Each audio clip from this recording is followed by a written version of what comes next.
വന്നിട്ട് പറഞ്ഞു, അമ്മേ, അമ്മയ്ക്ക് കിട്ടാത്ത ഭാഗ്യമാണ് എനിക്ക് കിട്ടിയത്. അപ്പം ഞാൻ എന്താ മോനെ? അമ്മ, എനിക്ക് എൻ്റെ അച്ഛൻ എൻ്റെ തലയ്ക്ക് കൈവച്ചു പ്രാർത്ഥിച്ചു, അമ്മ എന്നെ അനുഗ്രഹിച്ചു. അതെ. എന്നിട്ട് അവന് പെട്ടെന്ന് ഞാൻ എൻ്റെ മകന് വേണ്ടിയാണ്, മൂത്ത മകന് വേണ്ടിയാണ് ഇപ്പോൾ സാക്ഷ്യം പറയുന്നത്. ഒന്നാമത്തെ ഉടമ്പടി എൻ്റെ കുഞ്ഞിനൊരു ജോലി ലഭിക്കുക.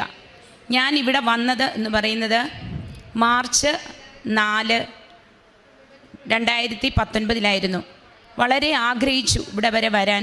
പക്ഷേ എനിക്ക് വരാൻ സാധിച്ചില്ല. എല്ലാവരും ഒരുപാട് അനുഗ്രഹങ്ങൾ വാങ്ങിക്കുന്ന പുണ്യസ്ഥലമാണെന്ന് കേട്ടു. മാതാവിനോട് ഞാൻ പ്രാർത്ഥിച്ചു. അങ്ങനെ ഇരുന്നപ്പോൾ ഞാൻ കയറിയ വണ്ടിയിൽ ഒരു പടവിട്ട് ചവിട്ടുന്നു. ആ പടമെടുത്തപ്പോഴാണ് ഞാൻ സത്യത്തിൽ ഞെട്ടിപ്പോയി. അമ്മയുടെ ഒരു പടമായിരുന്നു. ആ പടം ഞാൻ നെഞ്ചോട് ചേർത്ത് വെച്ച് പ്രാർത്ഥിച്ചു, അമ്മേ, നിൻ്റെ മകൾക്ക് അവിടെ വരുവാൻ, ആ പുണ്യസ്ഥലത്ത് ചവിട്ടുവാൻ എന്നെ എത്രയും വേഗം യോഗ്യതയുള്ളതാക്കണമേന്ന്. അങ്ങനെ മാർച്ച് 4, 2019 എൻ്റെ കൂടെ ജോലി ചെയ്യുന്ന എൻ്റെ ചേച്ചിയെ പോലെ സ്നേഹിക്കുന്ന ടീച്ചറുമായിട്ട് ഞാൻ ഇവിടെ വന്നു. ഞങ്ങൾ ഉടമ്പടി എടുത്തു. ആദ്യത്തെ ഉടമ്പടി എൻ്റെ കുഞ്ഞിനൊരു ജോലി ലഭിക്കുക. അവനെ എൻജിനീയറിംഗ് പഠിച്ചതാണ്. 3 വർഷമായി ജോലിയില്ല. വളരെ കടബാധ്യതകളും സാമ്പത്തികമായ ഞെരുക്കങ്ങളിലൂടെ ഞങ്ങൾ വലയുന്ന ഒരു സമയമാണ്. കൊച്ചുമോൻ്റെ പഠിത്തവും. അങ്ങനെ ഇരുന്നപ്പോഴാണ് അമ്മയുടെ സന്നിധിയിൽ വന്ന് ഞാൻ ഉടമ്പടി വെച്ചു. അങ്ങനെ ഉടമ്പടി വെച്ച് പ്രാർത്ഥിച്ചു. ഉടമ്പടി അവിടുന്ന് പറഞ്ഞ എല്ലാ നിയമങ്ങളും പാലിച്ചുകൊണ്ട് പ്രാർത്ഥിക്കുകയാണ്. ഉപവസിക്കാതെ ബുധനും ശനിയും വെള്ളിയും ഒക്കെ ഞാൻ പരിശുദ്ധ അമ്മയുടെ മധ്യസ്ഥം തേടി പ്രാർത്ഥിച്ചു. പിന്നെ ഫിലിപ്പിയർക്ക് എഴുതിയ ലേഖനം, ദൈവം തൻ്റെ മഹത്വത്തിൻ്റെ സമ്പന്നതയിൽ യേശുക്രിസ്തു വഴി നിനക്കെല്ലാം ലഭിക്കും. ഞാനത് എഴുതി വചനം എഴുതി എനിക്ക് കിട്ടുന്ന സമയത്തൊക്കെ ഞാൻ എഴുതി പ്രാർത്ഥിച്ചു. അങ്ങനെ മാതാവ് ഞങ്ങളുടെ കൂടെയുണ്ട്. അങ്ങനെ മാതാവിനോട് കുഞ്ഞിനെ സമർപ്പിച്ച് പ്രാർത്ഥിക്കും. ഞങ്ങളുടെ ഭവനത്തെ, ഞങ്ങളുടെ ബുദ്ധിമുട്ടുകളെല്ലാം സമർപ്പിച്ച് പ്രാർത്ഥിച്ചുകൊണ്ടിരുന്നപ്പോൾ കുഞ്ഞ് ഹൈദരാബാദിലൊരു ചെറിയ കമ്പനിയിൽ വളരെ തുച്ഛമായ ജോലി, ഒരു എക്സ്പീരിയൻസിന് കയറിയിരിക്കുകയാണ്. അങ്ങനെ ഇരുന്നപ്പോൾ വീട്ടിൽ വരാനൊരു സാധ്യതയുണ്ടായി. ഞാൻ മാതാവ് കൊണ്ടുവന്നത് തന്നെയാണ് ഞാൻ വിശ്വസിക്കുന്നത്. അങ്ങനെ ഇരുന്നപ്പോൾ നമ്മുടെ ഇവിടെ ഓഗസ്റ്റ് 5 മലങ്കര കത്തോലിക്ക സഭയുടെ വിശുദ്ധ കുർബാന നടക്കുന്ന ദിവസം നമ്മുടെ പത്തനംതിട്ട രൂപതയിലെ ക്രിസ്റ്റസ്റ്റോൺ തിരുമേനി തിരുമനസ്സുകൊണ്ട് ഇവിടെ വിശുദ്ധ കുർബാന നടത്തുന്നു എന്ന് ഞങ്ങളുടെ വികാരിയച്ഛൻ മോനെ വിളിച്ച് പറയുകയാണ്, നീ ഈ ശുശ്രൂഷയ്ക്ക് പോകാമോ? അവൻ സന്തോഷത്തോടെ പറഞ്ഞു, ഞാൻ പോകാൻ വെച്ചാ. അങ്ങനെ അവൻ്റെ കൂടെ 2 പേര്, അവർ 3 പേരും കൂടി ഇവിടെ ശുശ്രൂഷയ്ക്ക് വന്നു. എൻ്റെ കുഞ്ഞിന് ഏറ്റവും ഭാഗ്യമുണ്ടായി. ഈ ബലിപീഠത്തിൽ വിശുദ്ധ കുർബാന അർപ്പിക്കുവാനായിട്ട് എല്ലാം അവിടുന്ന് ഒരുക്കിയത് അവൻ തന്നെയാണ്. അതെനിക്കൊരിക്കലും മാതാവിൻ്റെ കുഞ്ഞിനെ ഇവിടെ കൊണ്ടുവന്നു അമ്മ ഏറ്റെടുത്തു. ഞാൻ എൻ്റെ ഉടമ്പടി അമ്മ എനിക്ക് സാധിച്ചു തരുമെന്ന് പൂർണ്ണ വിശ്വാസമായി ഞാൻ വിശ്വസിച്ചു. അങ്ങനെ ആ കുർബാനയിൽ ലൈവ് കണ്ട് ഞാൻ അമ്മയുടെ കരങ്ങളിലേക്ക് അവനെ ഏൽപ്പിച്ചു. കുർബാന കഴിഞ്ഞ് എൻ്റെ കുഞ്ഞ് അച്ഛനെ കാണാൻ വലിയ ഭാഗ്യമുണ്ടായി. അച്ഛൻ തലയ്ക്ക് കൈവച്ച് പ്രാർത്ഥിച്ചപ്പോൾ അവൾ കണ്ണു നിറഞ്ഞ് അവൻ്റെ ഒഴുകി, അച്ഛാ, എനിക്ക് ജോലിയില്ല, വീട്ടിൽ കടബാധ്യതയും വിഷമങ്ങളുമാണെന്ന് പറഞ്ഞപ്പോൾ അച്ഛൻ പറഞ്ഞു, നീ ഉടമ്പടി എടുക്കും മോനെ എന്നും പറഞ്ഞ് അവൻ്റെ വയറിനൊരു കുത്തും കൊടുത്തു.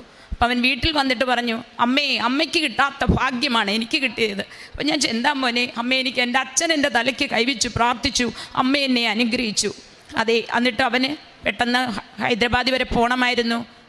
പോയെങ്കിലും അവിടെ നിൽക്കാൻ അവിടുന്ന് അവൻ്റെ മനസ്സ് അനുവദിക്കുന്നില്ല. ഉടമ്പടി എടുക്കണമെന്ന് അച്ഛൻ പറഞ്ഞ അത് മാത്രം അവൻ പ്രാർത്ഥിച്ചു. അവൻ തിരിച്ചു വന്ന് സെപ്റ്റംബർ 4 തന്നെ എൻ്റെ കുഞ്ഞ് ഇവിടെ വന്ന് ഉടമ്പടി എടുക്കാൻ 2 പേരെ എടുത്തെടുത്ത് പറ്റില്ല. അവൻ സിസ്റ്ററിൻ്റെ അടുത്ത് കരഞ്ഞു. സിസ്റ്ററെ അച്ഛൻ പറഞ്ഞിട്ടാണ്. അച്ഛൻ പറഞ്ഞെങ്കിൽ മോൻ പോയി ഉടമ്പടി എടുക്കാൻ പറഞ്ഞു. അങ്ങനെ അവൻ ഉടമ്പടി എടുത്തു. സെപ്റ്റംബർ അവസാനം ഒക്ടോബർ ആദ്യം തന്നെ എൻ്റെ കുഞ്ഞിനെ ഇൻ്റർവ്യൂവിന് ബഹറിലേക്ക് പോകാൻ ഒരു ഇൻ്റർവ്യൂവിന് വിളിച്ചു. എൻ്റെ കുഞ്ഞിന് ഞാൻ മെഡലുമൊക്കെ കൊടുത്തു വിട്ടു.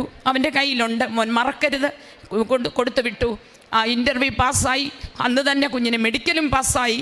അമ്മയെ അവനെ കൈവിട്ടില്ല, അമ്മ അവൻ്റെ കൂടെയുണ്ട്, അമ്മയെ അവനെ നീലങ്കി കൊണ്ട് പൊതിയണമേ എന്നാണ് ഞാൻ അവനെ പ്രാർത്ഥിച്ചു.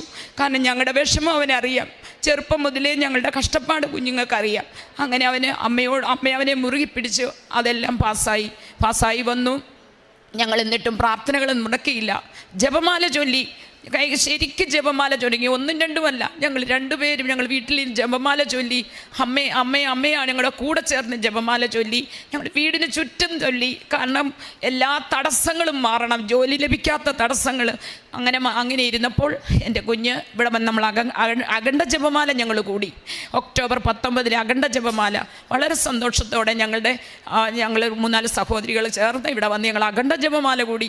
അന്നേരം ഞാൻ തിരിച്ച് അഖണ്ഡ ജപമാല കൂടി കഴിഞ്ഞ് പുതുക്കാൻ വന്നപ്പോൾ ഒരു ബ്രദർ എന്നോട് ചോദിച്ചു, ഇവിടെ ആരൊക്കെ അഖണ്ഡ ജപമാല കൂടി? അപ്പം ഞാൻ കൈപൊക്കി. അപ്പോൾ ബ്രദർ പറഞ്ഞു, മോളെ നിനക്ക് മാതാവ് അക്കൗണ്ട് തുറന്നിരിക്കുന്നു, അനുഗ്രഹത്തിൻ്റെ അക്കൗണ്ട്. അപ്പം ഞാൻ മനസ്സിൽ വിചാരിച്ചു എൻ്റെ കുഞ്ഞ് രക്ഷപ്പെടും. അങ്ങനെ കുഞ്ഞ് ഞങ്ങൾ അവനെന്നും വെള്ളിയാഴ്ച ഉപവസിക്കും. എല്ലാ വെള്ളിയും വിശുദ്ധ കുർബാന കാണും. അവന് എങ്ങനെങ്കിലും നമ്മുടെ ഭവനത്തിൽ ഒരു നന്മയുണ്ടാകണമെന്ന് മാത്രം കുഞ്ഞ് ആഗ്രഹിച്ചു. അമ്മയിലൂടെ ഞാൻ എപ്പോഴും പ്രാർത്ഥിക്കും, അമ്മേ മക്കളിലൂടെ ദൈവം മാതാവേ എൻ്റെ കുഞ്ഞുങ്ങളെ അനുഗ്രഹിക്കണേ, മക്കളിലൂടെ ഞങ്ങൾക്കത് നന്മ കാണാൻ ഇടയാകണേ എന്ന് പ്രാർത്ഥിക്കും. അമ്മ മാതാവ് തന്ന മക്കളാണ് എനിക്ക് 2 പേരും. അമ്മ തന്നതാണ് 2 മക്കളെ ഞാൻ പ്രാർത്ഥിച്ച് എനിക്ക് അമ്മ തന്നതാണ്. അങ്ങനെ കുഞ്ഞ് ജനുവരിയിൽ അവന് ഫോൺ വരുന്നു, നീ ടിക്കറ്റ് ശരിയായിരിക്കുകയാണ്, വിസ ടിക്കറ്റും വന്ന് വാങ്ങിച്ചുകൊണ്ട് പോകാൻ. അങ്ങനെ പ്രൈസ് ദി ലോർഡ്, അങ്ങനെ കുഞ്ഞ് വന്ന് ടിക്കറ്റ് വാങ്ങിച്ചു. ഇവിടെ ഓഫീസിൽ കൊണ്ടുവന്ന് അതിൻ്റെ കോപ്പി എല്ലാം കൊടുത്തു. കുഞ്ഞ് ജനുവരി 26 റിപ്പബ്ലിക് ഡേയുടെ അന്ന് കുഞ്ഞ് ബഹറിലേക്ക് പോയി. 27 കുഞ്ഞിന് അവിടെയും മെഡിക്കൽ പാസ്സായി. കുഞ്ഞ് അനുഗ്രഹമായി ജോലി ചെയ്യുന്നു. അതിലും വലിയ ഉപരി അത് കഴിഞ്ഞുടനെ കൊറോണ വന്നു, അതിൻ്റെ ലോക്ക്ഡൗൺ ആയി. എൻ്റെ പൊന്നമ്മ എൻ്റെ കുഞ്ഞിനെ തിരുസംരക്ഷണത്തിൽ ഇന്നും വരെയും ഈ നിമിഷം വരെയും സംരക്ഷിക്കുന്ന എത്രയോ മക്കൾ ജോലിയില്ലാത്ത അവസ്ഥയിൽ എൻ്റെ കുഞ്ഞിനെ അവിടുന്ന് സംരക്ഷിക്കുന്നു. ജോലി കൊടുത്ത് അമ്മ അവനെ അനുഗ്രഹിച്ചതിന് ഈശോയോടും തിരുക്കുമാരനോടും പരിശുദ്ധ അമ്മയോടും ഞാൻ നന്ദി പറയുന്നു. രണ്ടാമത്തെ സാക്ഷ്യം രോഗസൗഖ്യം. ഞങ്ങളുടെ ഭവനങ്ങളിൽ എന്നും രോഗമാണ്. അങ്ങനെ ഇരുന്നപ്പോൾ എൻ്റെ കൊച്ചുമോന് നാഗർകോവിൽ പഠിക്കുകയായിരുന്നു. അവന് ലീവ് കഴിഞ്ഞ് വീണ്ടും ലാസ്റ്റ് ഇയറിൽ പോകാനായിട്ട് പോയി. അവിടെ ചെന്നപ്പോൾ ഫുഡിൻ്റെ ഭക്ഷ്യവിഷബാധ. അങ്ങനെ കുഞ്ഞുങ്ങളെല്ലാം അവർ വൈകിട്ടത്തെ ആഹാരം കഴിച്ചു. കുഞ്ഞുങ്ങൾക്കെല്ലാം ഛർദിലും വയറ്റിളക്കവുമായി. എല്ലാവരും ഹോസ്പിറ്റലിൽ പോയി. പിറ്റേ ദിവസം ഞാൻ അന്നെന്നെ വിളിച്ച് പറഞ്ഞു, അമ്മ എനിക്ക് വയ്യ, ട്രിപ്പൊക്കെ ഇട്ടു. ഞാൻ പറഞ്ഞു, മോനെ പ്രാർത്ഥിയിര്. അവന് ഞാൻ പത്രം കൊടുത്ത് വിട്ടിട്ടുണ്ട്. കുഞ്ഞോട് ഞാൻ പറഞ്ഞു, മോനെ അതിൽ വെച്ച് കിടക്ക്, അമ്മ കാത്തുകൊള്ളും, അമ്മ മോൻ്റെ കൂടെ ഉണ്ട്, ഒന്നും പേടിക്കണ്ട. കുഞ്ഞ് പിറ്റേ ദിവസം രാവിലെ ഫോൺ വിളിച്ചപ്പോൾ 9 മണിയാകുമ്പോൾ സാധാരണ പോകുമ്പോൾ ഒന്ന് വിളിക്കും. ഞാൻ വിളിച്ചപ്പോൾ കുഞ്ഞെടുക്കുന്നില്ല. എനിക്ക് മനസ്സിന് അസ്വസ്ഥത. ഞാൻ മാതാവിനോട് പ്രാർത്ഥിച്ചു, കുഞ്ഞെടുക്കുന്നില്ല. ഉടനെ ഞാൻ കുഞ്ഞിൻ്റെ പപ്പായെ വിളിച്ച് പറഞ്ഞു, അമ്മേ അച്ഛാ കുഞ്ഞ് വിളിക്കുന്നില്ല. ഉടനെ ആ നിമിഷം ഞങ്ങൾ വേദന എടുത്തിരിക്കുന്ന നിമിഷം തന്നെ അവൻ്റെ ചേട്ടന് ഫോൺ വന്നു. കുഞ്ഞിന് ശ്വാസം മുട്ടലുണ്ടാവുന്നു, കുഞ്ഞിന് ബോധമില്ലാതെ കിടക്കുമായിരുന്നു എന്നും പറഞ്ഞ് ഫോൺ വന്നു. ഉടനെ തന്നെ നിങ്ങൾ നാട്ടിൽ കൊണ്ടുപോക്കുവാൻ അവരങ്ങനെ ഉടനെ തിരുവനന്തപുരം ജൂബിലി കൊണ്ടുവന്നു. ഇവിടുന്ന് അവൻ്റെ പപ്പായും സഹോദരങ്ങളും കൂടെ ചെന്നു. അവിടെ ചെന്ന് ഒരു 3:30-4 മണിയൊക്കെ കഴിഞ്ഞു. അന്നേരം എല്ലാം ടെസ്റ്റ് ചെയ്തു. കുഞ്ഞിന് വീണ്ടും ആ ഹോസ്പിറ്റലിൽ വെച്ച് തന്നെ ശ്വാസം മുട്ടൽ പോലെ വന്നു. അപ്പോൾ അവർ ECG ഒക്കെ എടുത്തു, കുഴപ്പമില്ല. പക്ഷേ ബ്ലഡ് റിസൾട്ട് കുറേ താമസിക്കുമെന്ന് പറഞ്ഞ് എടുത്തപ്പോൾ അവർ കുറേ കാര്യങ്ങൾ അവനെ ലിവറിന് പ്രശ്നം, കിഡ്നിക്ക് പ്രശ്നം. ഞങ്ങളെ വിളിച്ച് പറഞ്ഞു. ഞാൻ കൈവിരിച്ച് വചനം വെച്ച് പ്രാർത്ഥിക്കുകയാണ്, എൻ്റെ കുഞ്ഞിനെ അമ്മ സംരക്ഷിക്കണേ, ഒരു നാരിക ശക്തികൾക്കും നീ വിട്ടുകൊടുക്കല്ലേ അമ്മയെന്ന് ഞാൻ കണ്ണുനീരോടെ പ്രാർത്ഥിച്ചു. എൻ്റെ ഈശോയെ വചനമയച്ച് അവരെ സുഖപ്പെടുത്തി വിനാശത്തിൽ നിന്ന് അവനെ രക്ഷിക്കണേ എന്ന് ഞാൻ വചനം വെച്ച് പ്രാർത്ഥിച്ചു. ഞങ്ങൾ കൊന്ത ചൊല്ലി അവിടുന്ന് അവർ വഴക്കിട്ട് കുഞ്ഞിനെ അവിടുന്ന് അവർ ഹോസ്പിറ്റലിൽ നിന്ന് ഡിസ്ചാർജ് ചെയ്ത് അവിടെ അഡ്മിറ്റ് ചെയ്യാനായിരുന്നു അവരുടെ തീരുമാനം. എനിക്ക് വിശ്വാസം ഉണ്ടായിരുന്നു, നമ്മുടെ വീട്ടിൽ വന്നാൽ എനിക്ക് ആ തൈലം എടുത്ത് പുരട്ടിയാൽ തീർച്ചയായിട്ടും എൻ്റെ കുഞ്ഞിനൊന്നും വരത്തില്ല. കുഞ്ഞ് വീട്ടിൽ വന്നു, 12 മണിയായപ്പം വന്നു. പെട്ടെന്ന് ഞാൻ ഉടുപ്പെല്ലാം മാറി കുഞ്ഞിനെ തൈലം എടുത്ത് തല മുതൽ ഉള്ളംകാല് വരെ കർത്താവിൻ്റെ തിരുരക്തം പുരട്ടി. തൈലം കർത്താവിൻ്റെ തിരുരക്തമാണല്ലോ. അങ്ങനെ തിരുരക്തം പുരട്ടി എൻ്റെ കുഞ്ഞ് സുഖമായിട്ട് അമ്മയുടെ മടിയിൽ കിടന്ന് അന്ന് ഉറങ്ങി. രാവിലെ ഞങ്ങൾ ഹോസ്പിറ്റലിൽ കൊണ്ടുപോയി. ആ ഹോസ്പിറ്റലിൽ അവർക്ക് കണ്ടുപിടിക്കാൻ പറ്റിയില്ല. കുഞ്ഞ് 4 ദിവസം ട്രിപ്പിൽ കിടക്കുകയാണ്. പിന്നെ അവർ പുഷ്പഗിരിയിലേക്ക് വിട്ടു. അവിടെ അമ്മ എന്നെ സഹായിച്ചു. എനിക്കൊരു ഡോക്ടറെ പരിചയമുണ്ടായിരുന്നു. ആ ഡോക്ടർ അമ്മയുടെ സ്ഥാനത്ത് വന്ന് നിന്ന് എൻ്റെ കുഞ്ഞിനെ പരിചരിച്ചു. അമ്മ അത് അങ്ങനെ അവിടെയും 7-ാം ദിവസം ഡോക്ടർ പറയുന്ന MRI എടുക്കാം. MRI എടുത്തപ്പോൾ ആ ഡോക്ടർ കണ്ടുപിടിച്ചു ആ കുഞ്ഞിൻ്റെ കുടലിന് ചെറിയ വീക്കം തുടങ്ങി. ആ ആൻറ്റിബയോട്ടിക്കിൻ്റെ കുഴപ്പമാണ്. അവർ സ്റ്റാർട്ട് ചെയ്ത ആൻറ്റിബയോട്ടിക്കാണ് ഇവരും രണ്ടാമത്തെ ഹോസ്പിറ്റലുകാരും ചെയ്തത്. അതുകൊണ്ടാണ് കുഞ്ഞിന് ഇത്രയും പ്രശ്നം വന്നുകൊണ്ടിരിക്കുകയാണ്. ആകപ്പാട് പ്രശ്നങ്ങൾ. ആ ആൻറ്റിബയോട്ടിക് അല്ലായിരുന്നു കുഞ്ഞിന് കൊടുക്കേണ്ടത്, അതിൻ്റെ റിയാക്ഷനായിരുന്നു കാണിച്ചത്. അങ്ങനെ ഡോക്ടർ അത് നിർത്തി. പ്രാർത്ഥിക്കാൻ പറഞ്ഞ് എന്നോട് ഞങ്ങൾ പ്രാർത്ഥിച്ചു. വേറെ മരുന്ന് സ്റ്റാർട്ട് ചെയ്തു. ഞാൻ ആദ്യം ഡോക്ടർ പറഞ്ഞു ഇത്രയും ദിവസം ആഹാരം ഒന്നും വയറ്റിൽ ചെല്ലാത്തതുകൊണ്ട് ആദ്യം നിങ്ങളൊരു ഐസ്ക്രീം കൊടുക്കാൻ പറഞ്ഞു. ഐസ്ക്രീം കൊടുത്തു. കുഞ്ഞ് ഛർദ്ദിച്ചു.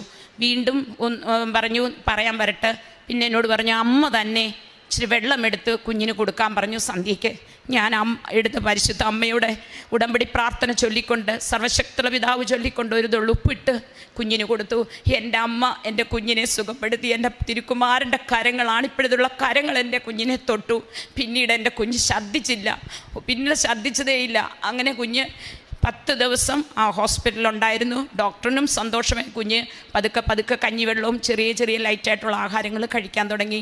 അങ്ങനെ ഡിസ്ചാർജ് ചെയ്ത് എൻ്റെ കുഞ്ഞിനെ സുഖപ്പെടുത്തിയ എൻ്റെ തിരുക്കുമാരൻ്റെ പരിശുദ്ധ അമ്മയുടെ മധ്യസ്ഥതയ്ക്കും കോടാനുകൂടി നന്ദി